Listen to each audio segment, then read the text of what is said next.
दोस्तों मेरे साथ एक ऐसी घटना हो गई थी। ऐसी घटना ऊपर वाले मेरे दुश्मनों को भी न दिखाए। दोस्तों मेरा नाम विपिन है और मैं एक सरकारी बस चलाता हूँ। मैं एक शहर से दूसरे शहर तक लोगों को पहुँचाता हूँ, लेकिन मैंने कभी सपने में भी नहीं सोचा था कि एक दिन मेरे साथ ऐसा कुछ हादसा हो जाएगा। दोस्तों मैंने आज का पूरा सफ़र तय कर लिया था और मैंने सभी पैसेंजर्स को सुरक्षित उनकी जगह तक पहुंचा दिया था। अब मेरा काम था कि वापस से मैं लौटकर बस को बस डिपो पर खड़ा कर दूं और अपने घर लौट जाऊं। लेकिन जैसा मैं हर रोज करता था वैसा आज के दिन नहीं होने वाला था। मेरे साथ एक ऐसी घटना होने वाली थी जिसके बारे में सोचने पर मेरे हाथ पैर के रोंगटे खड़े हो जाते हैं और डर के मारे मेरा दिल जोर जोर से धड़कने लगता है।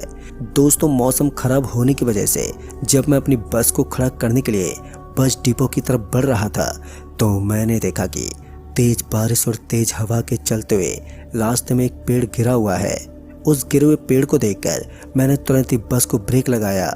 मेरे साथ मेरा कंडक्टर पीछे बस में बैठा हुआ था और अगर हम दोनों एक साथ मिलकर भी इस पेड़ को हटाने की कोशिश करते तो भी हम दोनों इस पेड़ को नहीं हटा पाते।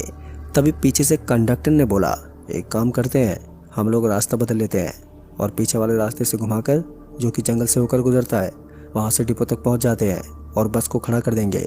वैसे भी रात ज़्यादा हो गई थी तो कंडक्टर की बात मुझे वाजिब लगी और अभी मैं बस को घुमा ही रहा था कि तभी पीछे लेते समय मुझे ऐसा लगा जैसे मेरी बस से कोई चीज़ कुचल गई हो। जैसे ही मुझे इस चीज़ का एहसास हुआ तो मैंने तुरंत ही ब्रेक लगा दिया और अपनी जगह से उतरकर नीचे की तरफ गया। उधर से कंडक्टर भी उतरकर नीचे भागा और बस के नीचे झांक कर देखा कि कहीं कोई कुचल तो नहीं गया है, लेकिन मुझे कुछ भी दिखाई नहीं दिया। बिल्कुल सन्नाटा था, लेकिन मुझे इस चीज़ का यकीन था कि मेरी बस के नीचे कोई चीज़ कुचली है। अब मैं समझ गया था रात ज़्यादा हो गई है और मौसम भी सही नहीं है। जल्द से जल्द हम दोनों को यहाँ से निकलना चाहिए। इसी के चलते मैं वापस से अपनी ड्राइविंग सीट पर आ गया और जल्दी से अपनी बस को मोड़ लिया और इस जगह से रवाना हो गया। अब मैं पीछे वाले जंगल के रास्ते पर पहुंच गया था जहां पर बिल्कुल अंधेरा और सन्नाटा था। मैं उसी रास्ते से आगे की तरफ बढ़ रहा था कि तभी मुझे कुछ चमकता हुआ जंगल के किनारे पर दिखाई दिया और जब मैं थोड़ा आगे बढ़ा तो मुझे दिखाई दिया कि एक औरत हाथ दिखाकर बस को रोकने की कोशिश कर रही है। ये औरत सफ़ेद रंग की साड़ी पहनी हुई थी और मैंने फैसला कर लिया था कि मैं उसके लिए अपनी बस नहीं रोकूंगा। मैंने अपनी बस की स्पीड और भी ज़्यादा तेज कर ली थी और जल्द से जल्द इस जगह से निकलना चाहता था। मुझे कुछ न कुछ अटपटा उसको देखकर लग रहा था। उसे देखकर मैं और कंडक्टर बुरी तरीके से डर गए थे और जल्दी से जल्दी इस जगह से निकलना चाह रहे थे। तभी कंडक्टर ने मुझे सख्त लहजे में मना कर दिया था कि कुछ भी हो जाए लेकिन बस मत रोकना। अभी हम थोड़ा आगे और बढ़े ही थे कि तभी मुझे दिखाई दिया कि सफ़ेद साड़ी में वही औरत हमसे फिर से लिफ्ट मांगती हुई दिखाई दे रही थी और इस बार उसको देखकर मुझे यकीन हो गया था कि ये कोई बुरी आत्मा है जो कि हमें परेशान कर सकती है। हमने जल्द से जल्द इस जगह से निकलना चाहा। ये बात हम दोनों ही समझ चुके थे। मैंने इस बार भी अपनी बस की स्पीड भगा ली और अभी मैं सामने देखकर बस को चला ही रहा था कि तभी कंडक्टर के बहुत ही ज़ोर से चीखने की आवाज़ आई। जब मैंने पीछे गर्दन घुमाकर देखा तो मैंने देखा कि वो जो सफ़ेद साड़ी में औरत थी हमसे अभी लिफ्ट मांग रही थी। वो औरत चलती बस में ना जाने कैसे अंदर आकर बैठ गई और वो सबसे आखिरी वाली सीट पर बैठी थी, जिसे देखकर कंडक्टर बुरी तरह से डर गया था और डरकर एक जोरदार चीख मारी। कंडक्टर के चीखते ही मैंने अपनी बस में ब्रेक लगाया और बस को रोक दिया और हम दोनों यही बात नहीं समझ पा रहे थे कि आखिर चलती बस के अंदर ये औरत कैसे आ गई। हम दोनों ये बात बहुत अच्छे से समझ गए थे कि ये कोई नॉर्मल औरत नहीं है बल्कि ये कोई बुरी आत्मा है जो कि हमारे पीछे पड़ चुकी है। अभी हम लोग ये चीज़ समझ नहीं पाए थे कि तभी अचानक से कई सारी चमगादड़ जंगल के दोनों तरफ से मेरी बस के सामने आकर पूरी बस को घेर लिया और इस मंजर को देखकर हम लोग बुरी तरह से डर गए थे।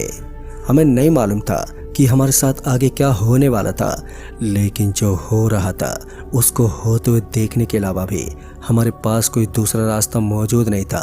अब चमगादड़ हमारी बस को चारों दिशा से घेर चुके थे और उसमें से कुछ चमगादड़ तो हमारी बस के अंदर आ गए थे और इस चीज को देखकर हम दोनों तो बुरी तरह से डर गए थे और बिना कुछ सोचे समझे बस से जल्द नीचे उतर गए।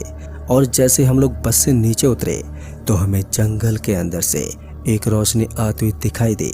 उसको देखकर ऐसा लग रहा था जैसे किसी घर में एक लालटेन जल रही है। उसी को देखते हुए हम लोग मदद के लिए उस घर की तरफ भागने लगे। अभी हम जंगल की तरफ तेजी से भाग ही रहे थे और कुछ देर के बाद हम लोग उस घर के पास भी पहुंच गए, लेकिन उस घर का दरवाजा बंद था। जल्दी से जाकर मैंने दरवाजे को नॉक किया और वैसे अपने आप दरवाजा खुल गया।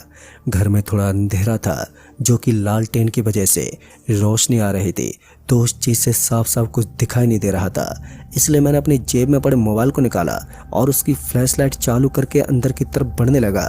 तो मैं घर के अंदर आवाज़ देते हुए जा रहा था, लेकिन अंदर से कोई भी आवाज़ ही नहीं आई। मैंने एक बार पूरे घर का जायजा लिया, लेकिन घर में कोई भी मौजूद ही नहीं था। पर हैरान की बात तो ये थी कि जब घर में कोई मौजूद ही नहीं था तो अपने आप दरवाज़ा अंदर से बंद कैसे था और बंद दरवाज़ा अपने आप कैसे खुल गया, और जब घर में कोई रहता ही नहीं था तो लालटेन क्यों जल रही थी। इस तरीके के कई सवाल मुझे काफ़ी ज़्यादा परेशान कर रहे थे। अभी मेरे मन में यही सब सवाल चल रहे थे कि उधर दूसरी तरफ से कंडक्टर ने मेरे कंधे पर हाथ रखा और मुझे दीवार की तरफ दिखाने लगा। जब मैंने दीवार पर देखा तो दीवार पर मेरी और कंडक्टर की तस्वीर टंगी हुई थी और उस तस्वीर पर माला टंगी हुई थी। उस चीज़ को देखकर हम दोनों बुरी तरह से डर गए थे और तुरंत ही वो घर को छोड़कर भागने वाले थे, लेकिन अचानक से घर का दरवाज़ा अपने आप ही बंद हो गया। हम दोनों बुरी तरह से डर चुके थे और हमारे दिल की धड़कनें ज़ोर ज़ोर से धड़कने लगी थी। अब तो ऐसा लग रहा था जैसे हम लोग बच ही नहीं पाएंगे। हम दोनों ने दरवाजे को खोलने की बहुत ही ज़्यादा कोशिश की, लेकिन हम दोनों की ताकत लगाने के बावजूद दरवाज़ा टस से मस नहीं हुआ और डर की वजह से अब हम दोनों का हलक सूख गया था और उधर हमें एक मटका भी दिखाई दे रहा था। मैं मटके की तरफ बढ़ा, यही सोच कर कि थोड़ा पानी पी लूँगा तो मेरी हिम्मत मेरा साथ देने लगेगी, और इस समय मुझे हिम्मत की बहुत ज़्यादा ज़रूरत थी। यही सोचकर मैं मटके की तरफ जा रहा था और जैसे मैंने मटके का ऊपर वाला ढक्कन हटाया तो वैसे उस मटके से कुछ ऐसा निकला जिसको देखने के बाद मैं बुरी तरह से डर गया था और बहुत ही बुरी तरह से चीख पड़ा। दूसरी तरफ कंडक्टर इस घर से बाहर निकलने का रास्ता ढूंढ रहा था कि तभी अचानक से मटके के अंदर से 3 चमगादड़ निकलकर उस घर में उड़ने लगे, जिसकी वजह से मैं वहीं जगह पर ही गिर पड़ा। उधर चमगादड़ को देखकर कंडक्टर के भी बुरे हाल हो गए थे। वो भी उनसे बचने की कोशिश कर रहा था, लेकिन चमगादड़ घर के कोने में जाकर ऊपर उल्टा लटक गए थे। हम दोनों को उन चमगादड़ से डर तो लग रहा था, लेकिन वो ऊपर जाकर शांत उल्टा लटक गए थे, जिसकी वजह से अब हमारा डर थोड़ा कम हो गया था। हमें ये पता चल गया था कि वो चमगादड़ हमें नुकसान नहीं पहुंचाएंगे। इसी के चलते हुए हम लोग घर से बाहर निकलने का कोई ना कोई दूसरा रास्ता खोज ही रहे थे, लेकिन अभी तक हम लोगों के हाथ में कोई भी रास्ता नहीं आया था। ऐसा करते हुए हम दोनों को चमगादड़ देख रहे थे और ना जाने अचानक से क्यों वो तीनों चमगादड़ इधर उधर पूरे घर में उड़ने लगे और हमें उड़ उड़कर अपने दांत से काटने की कोशिश कर रहे थे।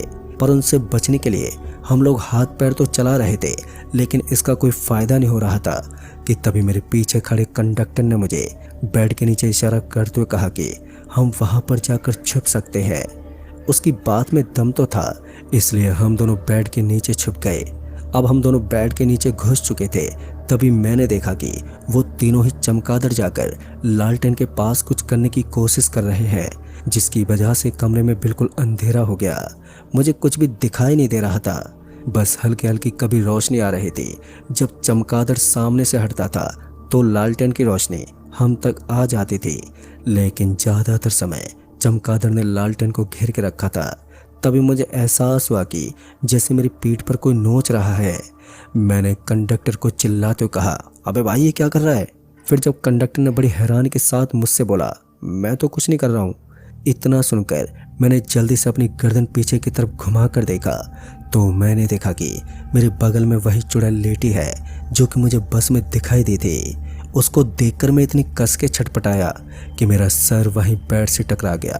उधर जल्दी से दूसरी तरफ से कंडक्टर बेड से बाहर निकल गया था। फिर उसके पीछे पीछे मैं भी जल्दी से बाहर निकला तभी अचानक से बेड बहुत ही जोर जोर से हिलने लगा और हम दोनों बेड से दूर हो गए और कुछ ही पल में पूरा बेड उस चुड़ैल ने एकदम से पलट दिया। तभी दूसरी तरफ चमगादड़ों ने लालटेन गिरा दी, जिसकी वजह से वहां पर पड़े कपड़ों पर आग लग गई और वो आग धीरे धीरे करके पूरे घर को चपेट में ले रही थी। हम दोनों आग को जलता हुआ देखकर इतना तो समझ गए कि इस आग को बुझाया नहीं जा सकता, क्योंकि घर में ऐसी कोई चीज नहीं थी जिसकी मदद से इस आग को बुझाया जाए। इसलिए हम लोग अब जल्द से जल्द इस घर से निकलने की प्लानिंग कर रहे थे, नहीं तो हम दोनों यहीं जलकर भस्म हो जाते। तभी मैंने गर्दन घुमाकर चारों दिशाओं में देखा तो मेरी नज़र छत के ऊपर गई। छत के ऊपर छपरा था जिसको खिसकाकर यहाँ से निकला जा सकता था।